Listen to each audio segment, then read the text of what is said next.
Merci beaucoup, cher Olivier. Merci les collègues d'être présents. Merci à l'ADME section suisse de l'invitation. Donc, je me permets de partager mon écran.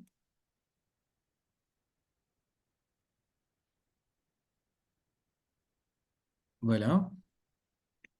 Est-ce que vous arrivez à voir l'écran? C'est bon? Oui, c'est parfait. Voilà. Donc, on va discuter ensemble ce soir du sujet concernant les tâches complexes et l'évaluation quantitative des compétences transversales. En fait, mon objectif, c'est de discuter avec vous la pertinence et les limites de ce qu'on appelle évaluation quantitative des compétences transversales. Mon intervention s'articulera autour de quatre axes principaux. Je parlerai de la complexité des compétences transversales, d'où la complexité de leur évaluation, des compétences transversales en lien avec les tâches complexes, de l'évaluation quantitative des compétences transversales et de la problématique que ça pose, et je présenterai à la fin des résultats d'une recherche qui a été menée avec une méthodologie précise puisque aussi un des objectifs de mon intervention, c'est de vous présenter un outil de l'évaluation quantitative des compétences transversales. Et j'insisterai beaucoup plus sur l'outil lui-même que sur les résultats. Donc, je commencerai par une définition que vous connaissez certainement au niveau de la compétence en général. Donc, une compétence consiste à mobiliser, comme vous le savez, des ressources internes et externes pour résoudre des situations complexes à l'intérieur d'une famille de situations. Mais ce qui est important à dire au niveau de la compétence, c'est qu'une compétence, qu'elle soit transversale ou pas, elle a un caractère qui est à la fois intégrateur, donc il y a le concept de l'intégration qui s'oppose quelque part, et je vais beaucoup insister sur ce point, à une approche additive et à une approche intégrative au niveau de la compétence, à un aspect ou un caractère combinatoire, développemental, puisqu'une compétence est toujours en voie de développement, et contextuel, et dans la recherche que je vais vous présenter, on va voir quelle est l'importance du contexte sur le développement des compétences, en l'occurrence les compétences transversales, et évolutif, puisqu'il implique une mobilisation d'un savoir-agir complexe. J'ai ajouté moi-même en devenir. Donc, c'est pas un savoir-agir fixe, mais c'est un savoir-agir en devenir dans un contexte donné. En comparaison avec les tâches complexes, et quel est le lien entre les tâches complexes et les compétences? Comme on sait, les tâches complexes, c'est des tâches qui impliquent souvent la résolution de problèmes et la prise de décision dans des contextes différents. Ces tâches complexes nécessitent ou mobilisent des stimulations intellectuelles, elles favorisent le développement des compétences cognitives avancées et développent également la créativité et l'innovation. Et donc, ce qu'on va voir, c'est ce lien entre les caractéristiques d'une tâche complexe et les caractéristiques des compétences, surtout les compétences transversales, et comment les tâches complexes est un lieu de mobilisation des compétences transversales. Je commencerai par définir ce lien. Une tâche complexe est donc une activité qui nécessite l'intégration d'un ensemble de tâches simples pour résoudre un problème. Et là, j'insiste beaucoup sur cette idée d'intégration d'ensemble de tâches simples et c'est ce qui oppose ce concept d'intégration des différentes tâches simples du concept où on peut cumuler de manière additive les tâches simples, ce qui ne permet pas de résoudre un problème et ce qui ne permet pas de développer une compétence.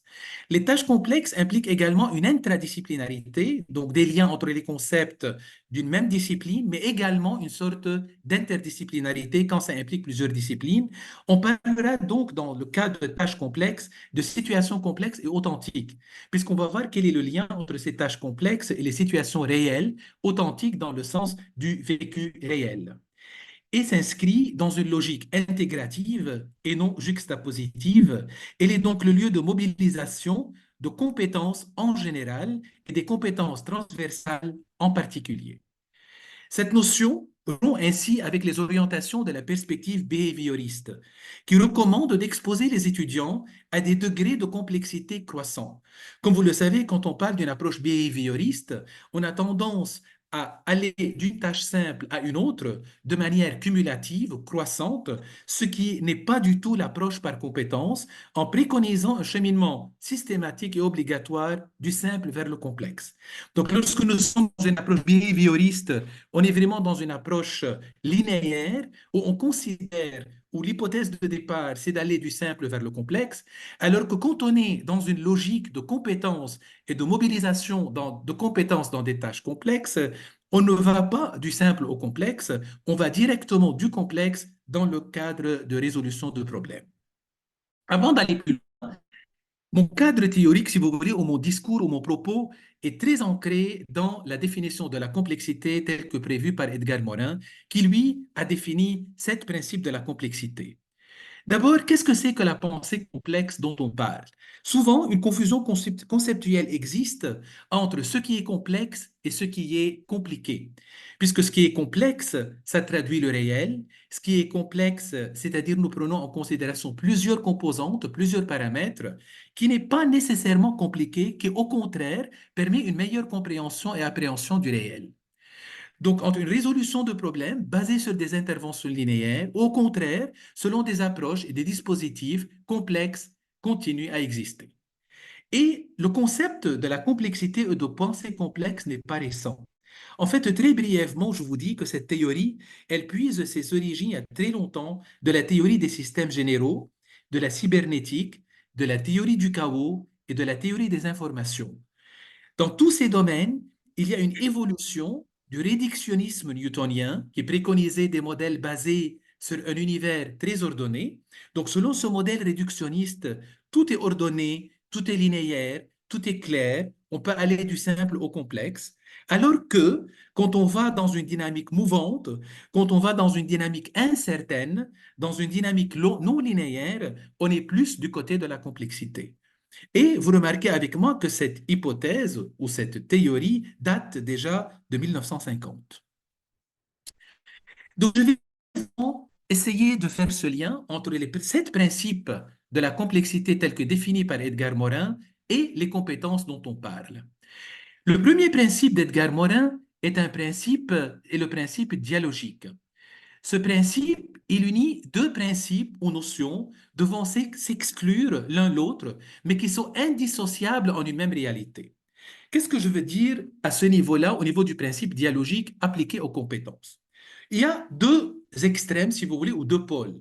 D'une part, on dit qu'il est très important de décliner la compétence en sous-compétences, en domaines, en unités, en établissant des critères d'évaluation et des indicateurs.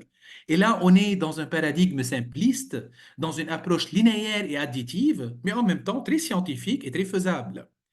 En opposition, j'allais dire, qu'il y a à évaluer la compétence dans sa globalité, et donc sans la fragmenter en sous-compétences ou domaines ou unités.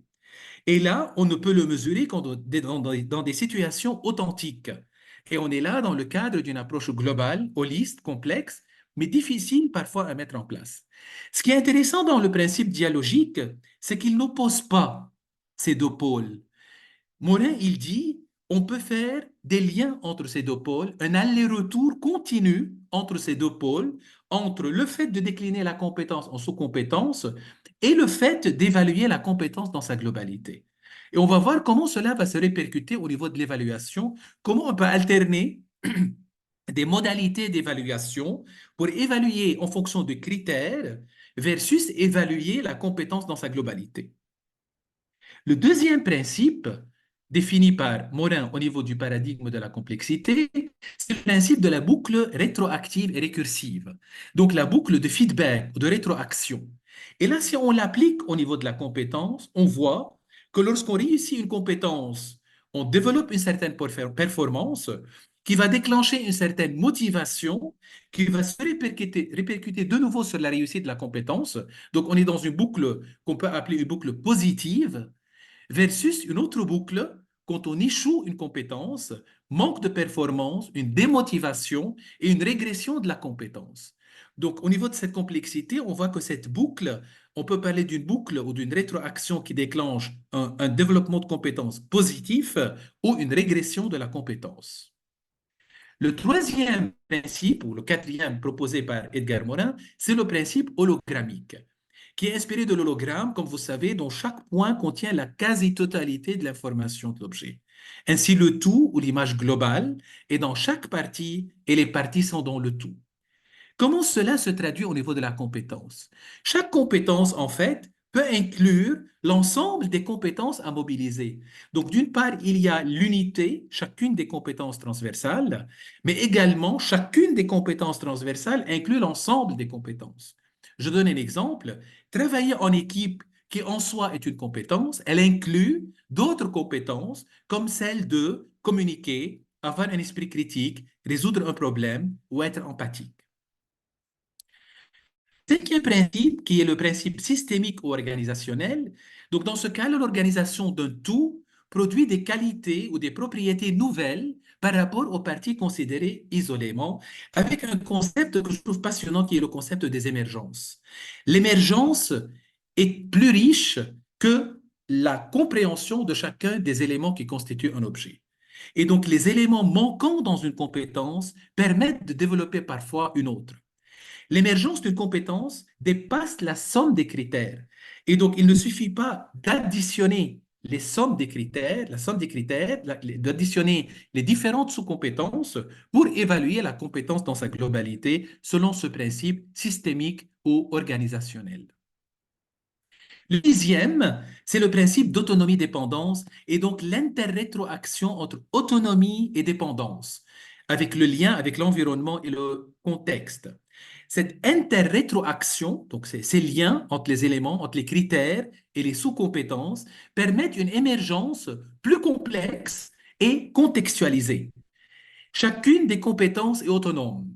Mais ce qui est intéressant, c'est ce lien qui semble contradictoire, mais il ne l'est pas. C'est que d'une part, il y a une autonomie au niveau de chacune des compétences, mais en même temps, chaque compétence est dépendante d'une autre. Comme l'exemple que je vous ai donné, travailler en équipe semble être indépendant de communiquer ou d'être empathique.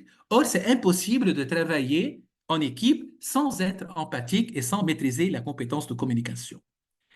Et donc, un lien très fort existe entre les besoins du formateur, de l'enseignant, de celui qui compte développer une compétence pour que les étudiants ou les participants deviennent autonomes dans la mobilisation de cette compétence jusqu'au moment où cette compétence devient inopérante.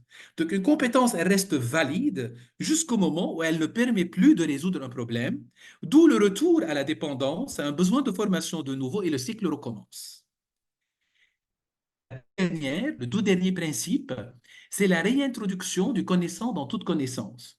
Donc, toute connaissance est une reconstruction, une traduction par un esprit, par le cerveau, dans une culture en un temps donné.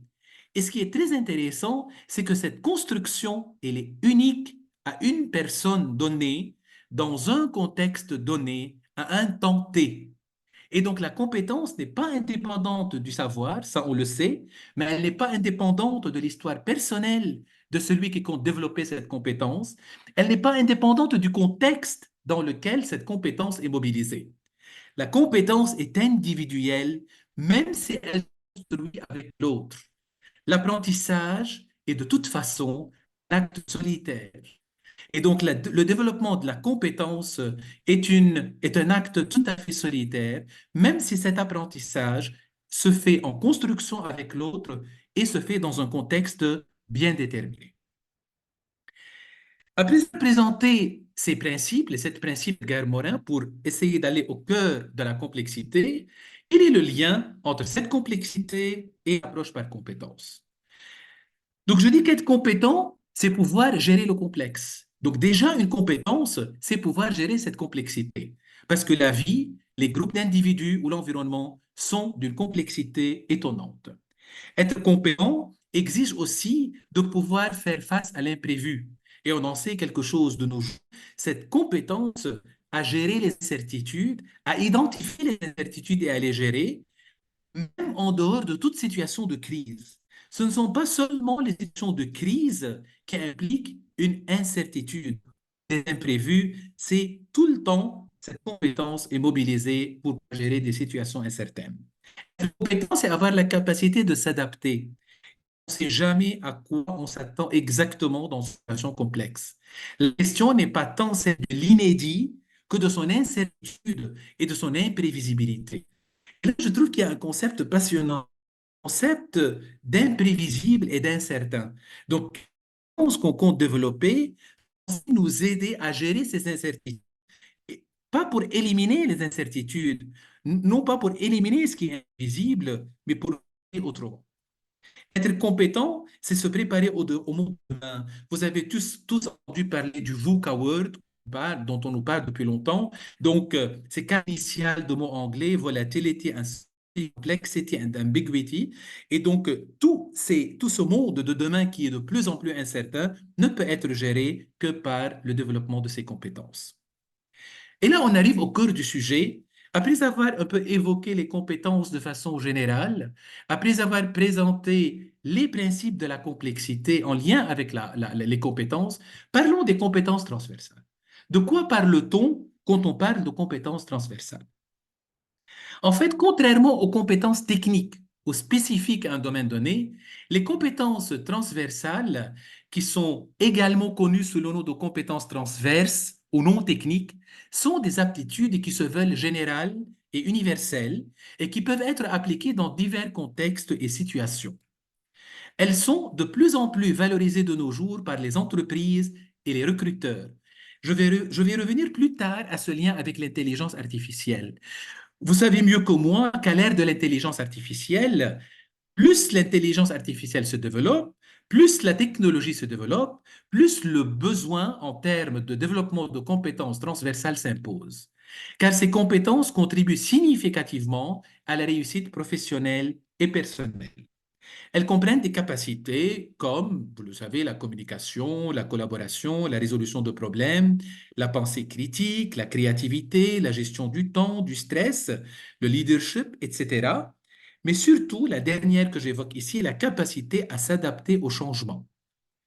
Et ces compétences, dites transversales, sont plus en lien avec la transdisciplinarité, donc ce concept qui traverse les disciplines, et parfois moins avec l'interdisciplinarité, où on a recours à des disciplines pour résoudre un problème. On pourra revenir sur cette distinction, si vous le souhaitez, durant les échanges. La complexité et les compétences transversales pour le monde de demain.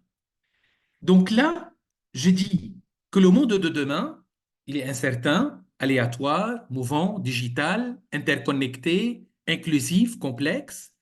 Et donc, ça nécessite la mobilisation ou le développement de compétences comme l'esprit critique, la créativité, la résolution de problèmes, la culture numérique, le travail coopératif, la tolérance, le développement personnel.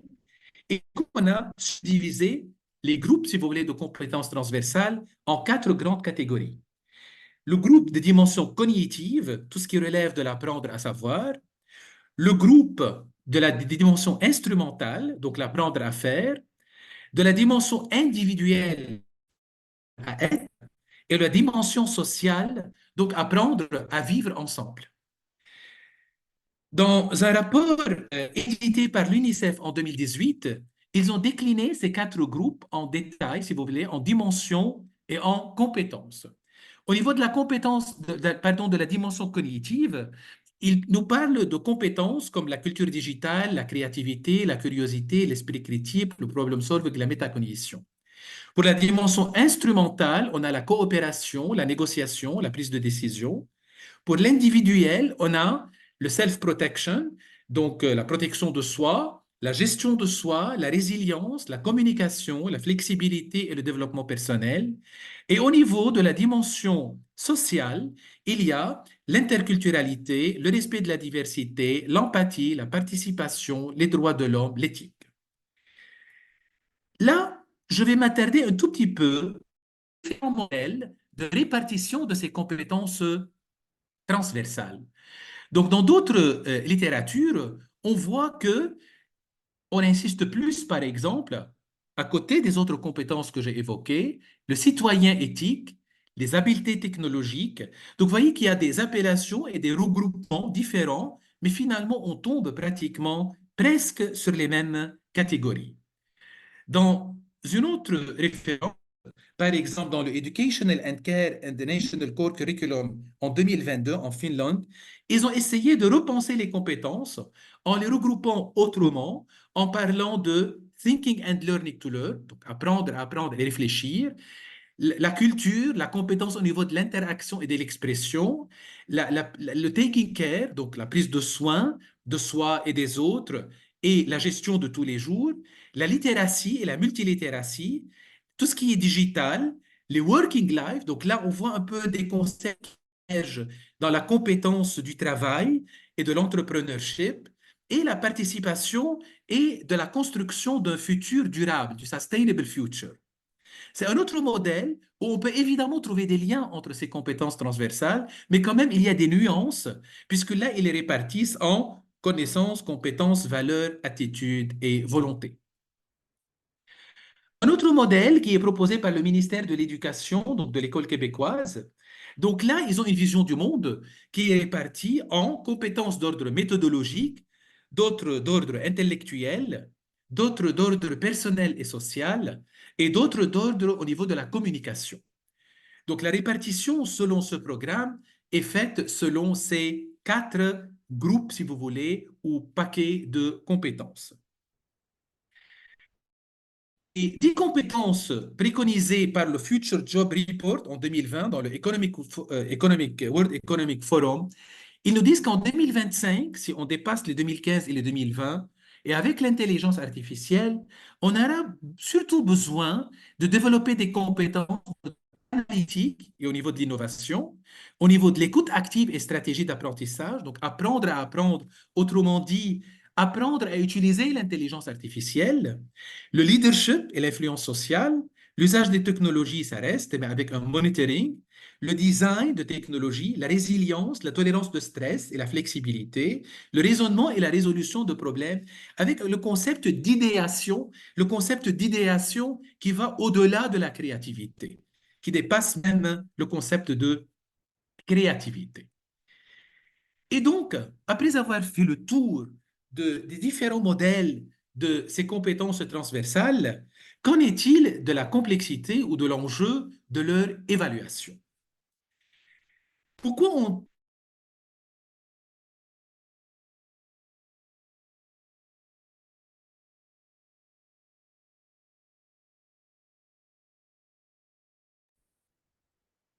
On t'a perdu, Fadi, es-tu encore avec nous? On t'a, il me semble, momentanément perdu.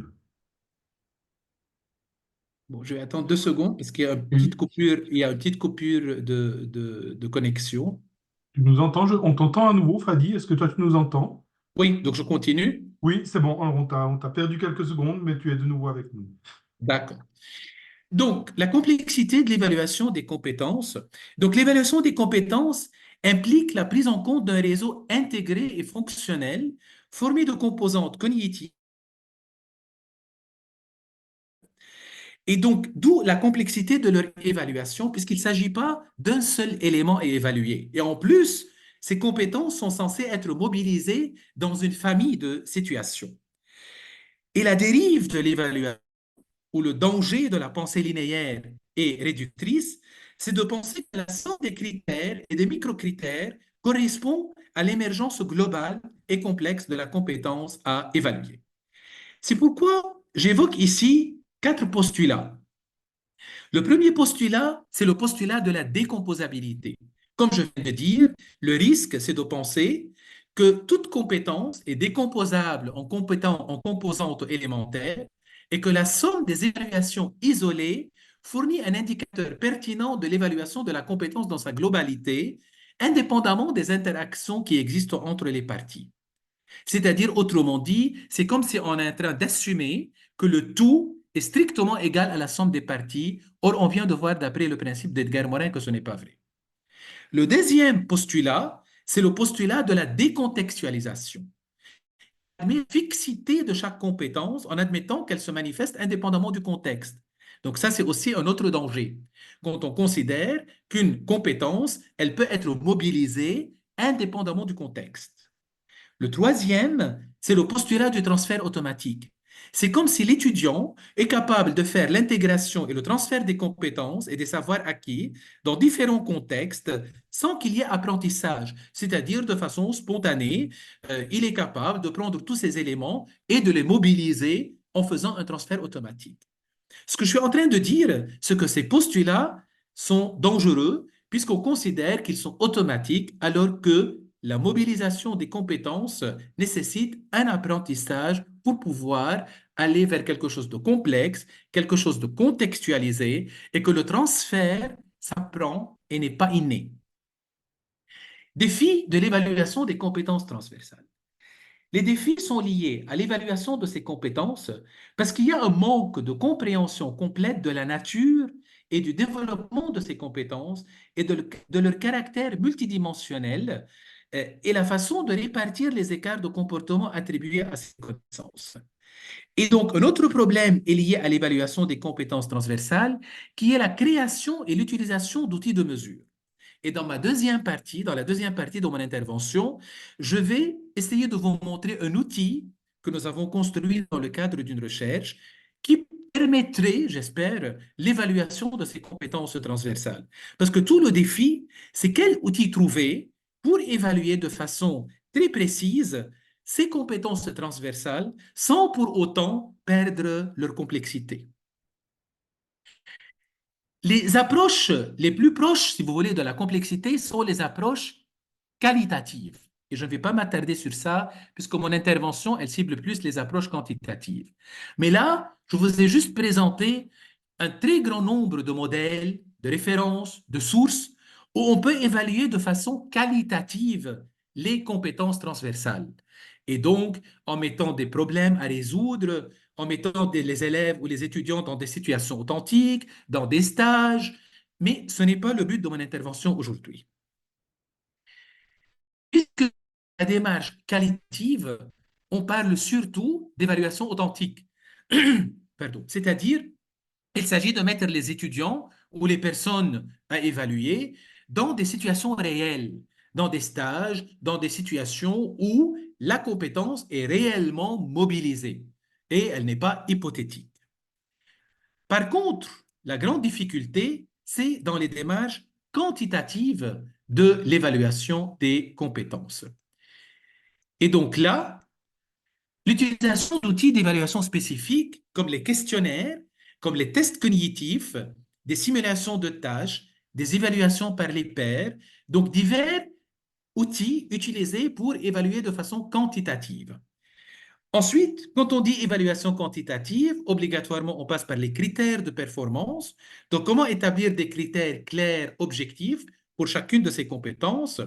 Comment attribuer des scores et des notations? Et comment opérer une analyse statistique convenable pour interpréter les données recueillies lors de cette évaluation? Donc, utiliser des méthodes statistiques pour interpréter les données. Et donc là, avant d'aller vers l'outil, avant d'avancer un peu dans la réflexion, vous êtes tous et toutes habitués à décliner des compétences en critères et indicateurs. Je vais vous donner quelques exemples. Au niveau de la communication, on peut dire que pour évaluer la communication, on va évaluer la capacité à écouter, la capacité à s'exprimer, l'adaptabilité. Je ne vais pas tout lire, évidemment. Au niveau du travail d'équipe, la collaboration efficace, la capacité à contribuer de manière proactive, la capacité à résoudre des conflits. La pensée critique, analyser, poser des questions, la créativité, capacité à voir les problèmes, à encourager, la gestion du temps, l'adaptabilité. Et donc là, dans cette diapo, je vous montre une déclinaison de chacune des compétences transversales en critères à évaluer ou en sous-compétences qui peuvent par la suite être déclinées en critères. Pour la clarté de l'expression, pour l'écoute active, pour l'adaptabilité du message, pour la gestion des conflits, pour la collaboration, pour le feedback, pour l'empathie. Vous voyez, on peut y revenir dans la discussion, qu'on peut vraiment décliner chaque compétence en sous-compétences et les sous-compétences en critères.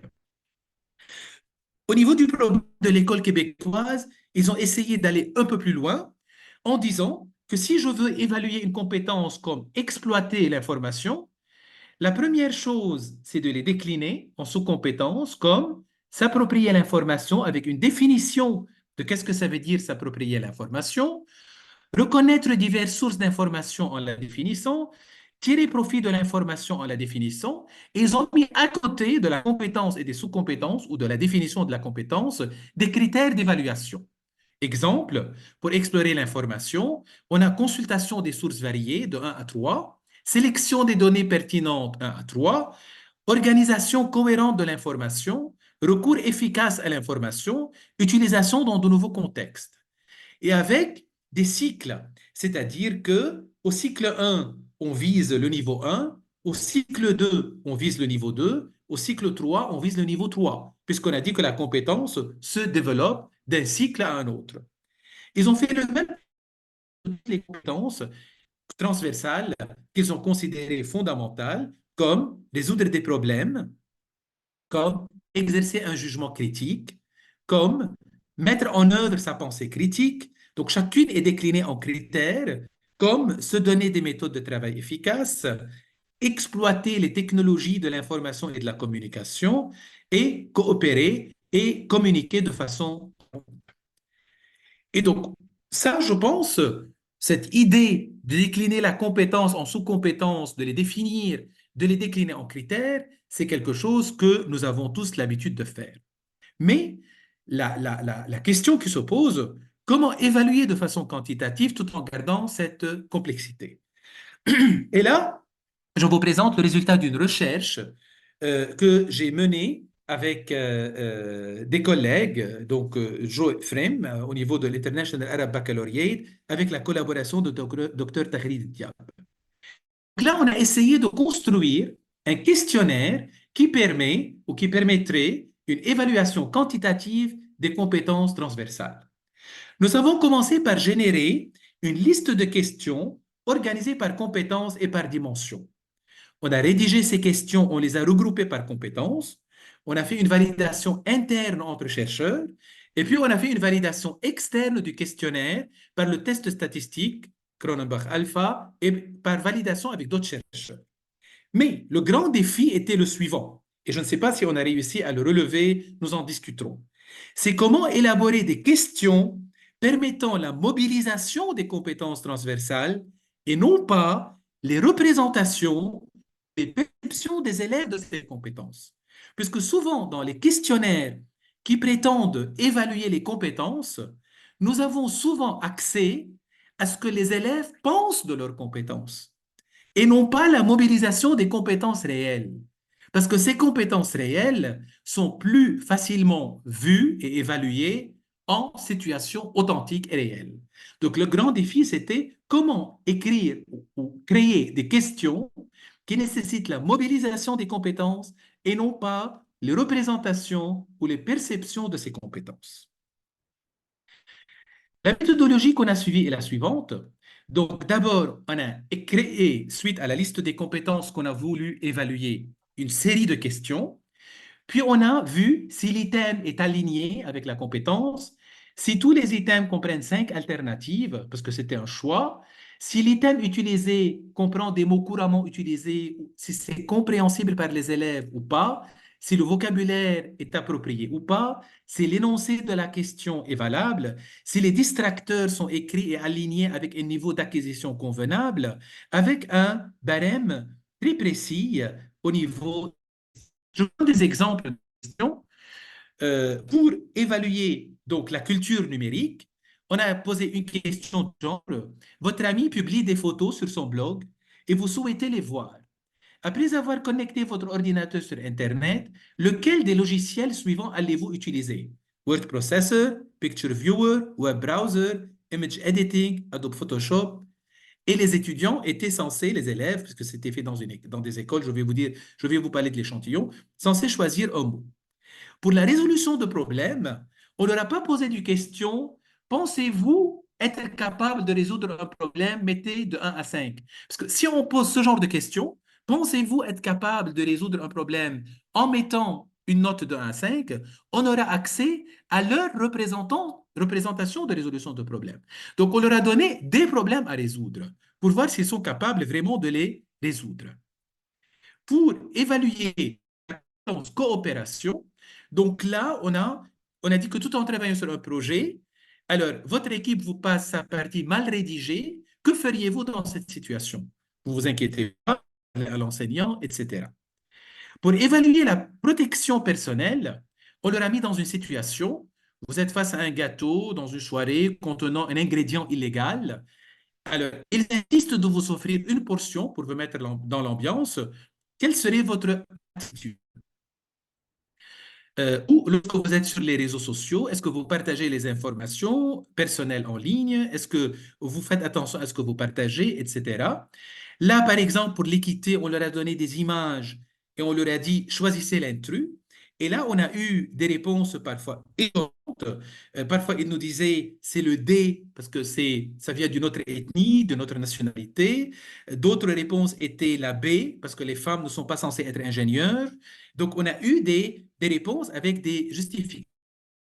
Après, ce qu'on a fait, c'est que, pardon, après ce qu'on a fait, c'est qu'on a pris les questions et on a essayé de mettre des notes avec une sorte de score et on a regroupé, là, si on a le temps, je vous montrerai la totalité du questionnaire. On a regroupé ensuite les questions par compétences. C'est-à-dire, vous remarquez qu'au niveau de la dimension cognitive, il y a les compétences comme littératie numérique, créativité, curiosité, pensée critique, etc. Il y a trois questions pour le 1, une question pour le 2, deux questions pour le C, etc.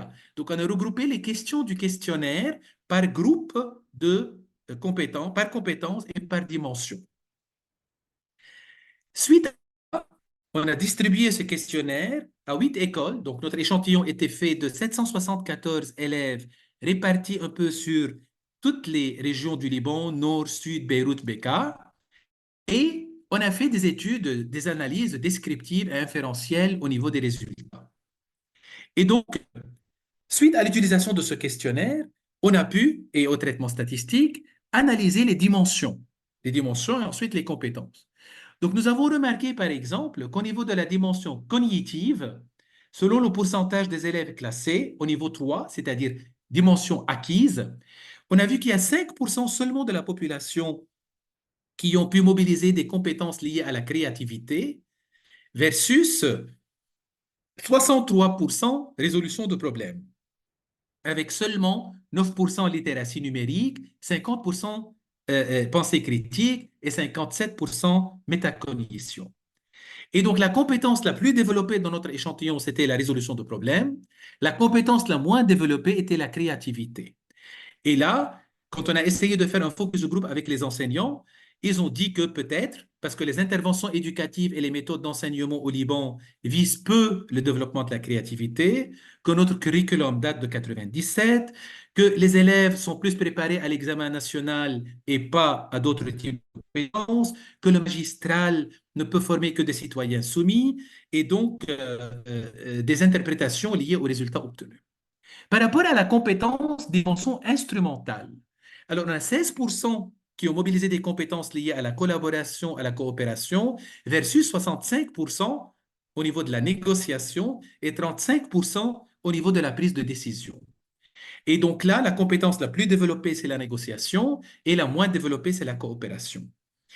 Les réflexions des collègues, cela reflète très évidemment la scène politique et religieuse parce qu'ils considèrent qu'on n'est pas beaucoup dans la coopération.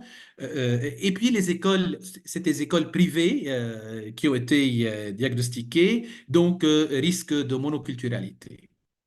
Pour la dimension individuelle, 21% pour le développement personnel versus 61% de l'autoprotection. Et donc là, les collègues, ils ont dit qu'il y a très peu de sensibilisation au développement personnel et l'autoprotection, ils ont dit c'est peut-être parce qu'on vit dans un pays tellement instable, avec des bouleversements politiques, économiques, sécuritaires. Donc ça montre un peu l'importance du contexte et je vais revenir sur ça.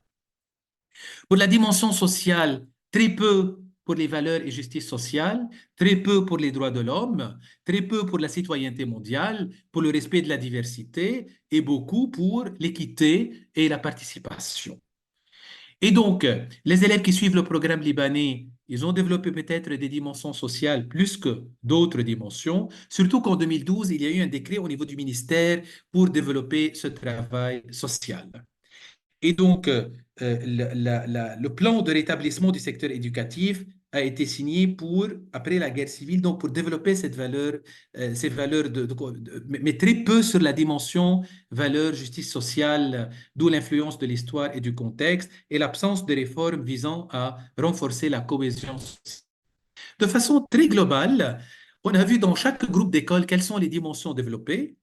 Et on a vu que les dimensions cognitives, par exemple, dans ces écoles-là, étaient peu développées. C'est un groupement d'écoles bien particulier. Dans d'autres groupements, c'est la dimension sociale qui est développée. Dans d'autres, c'est la dimension individuelle qui est peu développée, mais la dimension instrumentale et sociale est plus développée. Et ainsi de suite. Pour synthétiser un peu ces résultats, on a trouvé que le contexte social semble avoir plus d'influence que l'appartenance religieuse. On a vu plus de ressemblance au niveau des compétences développées entre des chrétiens, des musulmans, d'autres appartenances religieuses dans une même région, qu'entre deux régions éloignées avec la même appartenance religieuse, ce qui montre que le contexte social, il est vraiment une grande influence sur le développement des compétences sociales. Quand on a essayé de voir quel est le lien avec les compétences sociales, alors les compétences de la dimension sociale, on a dit ce sont l'interculturalité, la citoyenneté mondiale, le respect de la diversité, l'empathie, les droits de l'homme. On a vu que lorsque les compétences, et ça j'ai trouvé un résultat très intéressant, lorsque les compétences sociales sont développées, elles favorisent le développement d'autres types de compétences. Je vous donne un exemple. On a trouvé statistiquement un lien entre les compétences d'ouverture à l'autre et le développement des compétences curiosité, pensée critique, résolution de problèmes et métacognition. C'est comme si quand il y a cette compétence d'ouverture à l'autre, ça inclut, comme on a vu au niveau de la complexité, le développement d'autres types de compétences comme la curiosité, la pensée critique et la métacognition. Et donc là, les interprétations possibles, c'est que dans multiples situations, un individu est placé lorsqu'il interagit avec des amis et des membres de sa société, et que la façon dont on apprend à interagir avec l'autre englobe une interaction complexe entre les éléments neuronaux, comportementaux et environnementaux. Et au niveau du contexte libanais, les élèves qui interagissent avec des écoles différentes, dans des milieux où il y a plusieurs appartenances religieuses et plusieurs idéologies, il y a mieux cette interactivité et une meilleure connaissance de l'autre. On a vu un lien entre les compétences de l'ouverture à l'autre et la coopération et la prise de décision. Un lien entre l'ouverture, la protection de soi, l'autogestion et la flexibilité. Donc, on a vu que plus il y a cette ouverture à l'autre, moins il y a intimidation et plus il y a respect de l'autre. Au niveau de la conclusion, je me suis intéressé à voir finalement, on a parlé d'un outil quantitatif qui évalue ces compétences transversales, on a pu regrouper ces différents résultats, mais qu'en est-il du développement de ces compétences transversales à l'ère de l'intelligence artificielle? Et donc là, je pense qu'il y a une complémentarité étroite, puisque l'intelligence artificielle, alors que l'intelligence artificielle et l'automatisation continuent de se développer, de nombreuses tâches routinières et répétitives sont plus en plus effectuées par des machines. Cela peut-être libère du temps et de l'énergie pour les travailleurs humains pour se concentrer sur des tâches qui nécessitent la mobilisation de ces compétences transversales. Donc, si on peut libérer notre cerveau grâce à l'intelligence artificielle de tout ce qui est automatisation, de tout ce qui est technique, peut-être que notre cerveau sera plus libre pour développer encore plus des compétences comme la créativité, la pensée critique et la communication. La capacité d'adaptation en est une conséquence aussi, puisque plus l'IA évolue, plus les compétences techniques peuvent devenir obsolètes. En revanche, ces compétences transversales, comme la résolution de problèmes, l'apprentissage continu, l'adaptation au changement, peuvent se développer. L'interaction humaine, bien que les machines puissent donc effectuer de nombreuses tâches, les interactions humaines vont rester indispensables dans différents domaines, d'où l'importance de ces développements de ces compétences transversales, comme l'interaction avec les collègues, les clients, les parties prenantes. La créativité et l'innovation, comme je vous ai dit, qui peuvent se développer, ces interactions humaines, et aussi le côté éthique et responsabilité, qui est une question fondamentale posée au niveau de l'IA. Et là, j'ai essayé de voir s'il y a des logiciels qui permettent d'évaluer les compétences transversales. Et j'ai trouvé un très grand nombre de logiciels, et certainement ce développement va continuer, qui permettent d'évaluer, grâce à l'IA, le développement des compétences transversales, comme Perceptive, je ne vais pas les développer beaucoup, on peut y revenir, qui permet d'évaluer, c'est une plateforme d'évaluation par les pairs, qui utilise l'IA pour analyser les évaluations fournies par les étudiants.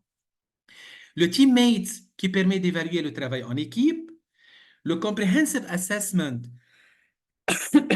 qui est une plateforme d'évaluation qui permet d'évaluer l'efficacité des membres d'une équipe. Le Team Up, le Team Mood, les lire tous, mais je peux vous envoyer la présentation, évidemment. Ça va être publié en tout cas en ligne. Et vous allez voir le très grand nombre de logiciels d'intelligence artificielle qui permettent d'évaluer la cognition, le langage, la conversation, les discours, le travail des employés, même les managers. Et donc, voilà, je ne vais pas les lire tous, on peut y revenir, mais vraiment un très, très grand nombre de logiciels déjà mis en place pour évaluer les compétences transversales. En conclusion, j'ai envie de revenir à cette approche dialectique, complémentaire et contradictoire en même temps. D'une part, l'importance d'évaluer les critères, les indicateurs d'une compétence déclinés en composantes via des questionnaires, des grilles et des logiciels, donc selon une approche quantitative qui nous permet de gagner en précision, en objectivité, mais peut-être perdre en authenticité et complexité, versus évaluer la compétence dans sa complexité, dans des situations réelles, dans des évaluations authentiques, par les tâches complexes, par les projets, donc la démarche qualitative qui nous permet de gagner en complexité et en authenticité, mais de perdre en objectivité et en précision. Donc, cette dualité entre une approche linéaire et une approche systémique.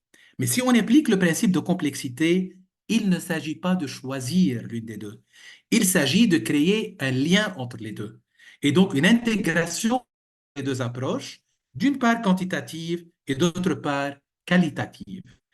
Parce que dans le quantitatif, on gagne beaucoup en objectivité, donc des données chiffrées pour une évaluation impartiale des compétences transversales, beaucoup de clarté, une comparaison très précise, une facilitation de la communication, mais on perd en complexité, on perd en contextualisation, on perd en mobilisation au niveau de la tâche complexe avec une part d'objectivité. L'idéal, c'est d'aller vers ce que je propose, donc le lien entre les approches qualitatives et quantitatives mobilisées dans des tâches complexes, puisque dans toutes les approches d'évaluation dites qualitatives, l'inconvénient du qualitatif, c'est le caractère dilué. Quand on évalue de façon qualitative les stages, les projets, les mémoires, les thèses, vous savez qu'on a l'impression qu'il y a quelque chose de dilué, qu'il y a quelque chose de très subjectif, qu'il n'y a pas vraiment quelque chose de très précis, mais on gagne en contextualisation et en globalité. Et dans le quantitatif, on gagne en précision et on perd en complexité. D'où l'intérêt de viser des approches mixtes pour approcher la complexité de l'évaluation des compétences en général et des compétences transversales en particulier. Si vous voulez retenir que 5 points de ce que je viens de dire, je vais conclure avec juste 5 points. Donc, les avantages de l'approche qualitative de l'évaluation des compétences transversales, on gagne en complexité, en authenticité, en contextualisation, en mobilisation dans des tâches complexes et réelles. Pour l'approche quantitative, pour l'évaluation des compétences transversales, on gagne en précision, en objectivité, en clarté, avec une comparaison précise et une communication facilitée. D'où l'importance de l'évaluation authentique qui intègre la complexité, donc des approches mixtes, qualitatives et quantitatives, surtout que ça permet de tenir compte des contextes, des histoires des pays et des individus dans le développement et l'évaluation de ces compétences, avec une ouverture sur l'intelligence artificielle. Donc, l'intelligence artificielle pour une évaluation complexe, peut-être qu'avec l'avancée de l'intelligence artificielle, on pourra faire plus ce lien entre des approches qualitatives et des approches quantitatives de façon personnalisée, puisqu'on nous promet, il y a déjà des tentatives, qu'avec l'intelligence artificielle, on aura la possibilité finalement d'aborder ce qu'on appelle l'évaluation différenciée, c'est-à-dire l'évaluation de chacun.